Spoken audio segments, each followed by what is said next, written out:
Donc en fait, voilà, les compagnons, ce sont ceux qui ont...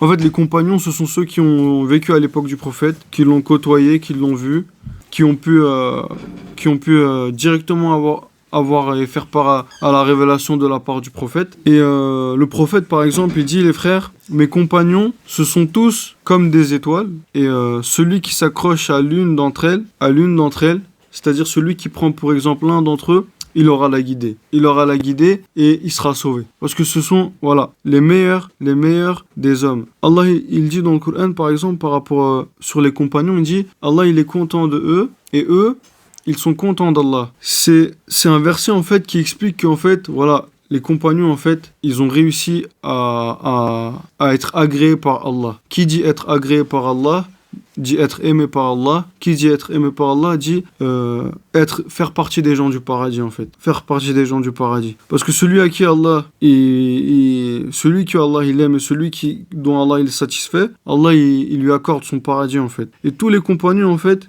c'est des Allah il les a agréés et eux aussi ils agréent Allah, en fait. Ils sont contents d'Allah. Il y a un verset qui dit radiyallahu anhum wa radu an, en fait. Allah il est content d'eux et ils sont contents d'Allah. Ils sont tous, voilà, des hommes qui iront au paradis, des gens du paradis. Et le prophète il disait par exemple, en fait, la meilleure des générations, c'est ma génération à moi. C'est-à-dire la génération des compagnons, avec les compagnons. Et ensuite, la meilleure des générations, c'est celle qui suit, c'est-à-dire les enfants des compagnons. Et ensuite, c'est celle qui suit encore, en fait. Celle qui suit encore. Donc voilà, ce sont les meilleurs des hommes.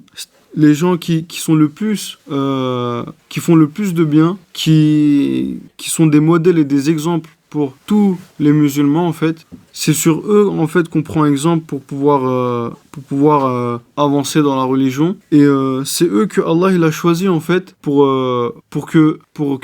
c'est eux que Allah il a choisi pour faire descendre le Coran, en fait. C'est ces personnes-là que Allah il a choisi, ce lieu-là, en fait, là où les compagnons ils habitaient, ces personnes-là, en fait, que Allah il a choisi pour être sujet, en fait, à la révélation, pour, en fait, recevoir le Coran. Allah il aurait pu faire descendre le Coran à d'autres communautés, d'autres peuples, d'autres, on va dire, nationalités, etc., d'autres personnes, mais Allah il a choisi ces personnes-là, les compagnons, pour recevoir la révélation. Donc voilà, c'est pas un hasard, en fait. Il y avait par exemple à la mort du prophète, en tout, du début de la révélation jusqu'à la fin, en tout il y a eu, les frères, il y a eu 120 000 compagnons à peu près. À la fin, par exemple, dans Veda PC, dans un moment où le prophète il a parlé à tous les compagnons avant de c'était ces derniers jours, en fait, bah on raconte que il y avait 120 000 compagnons qui étaient réunis.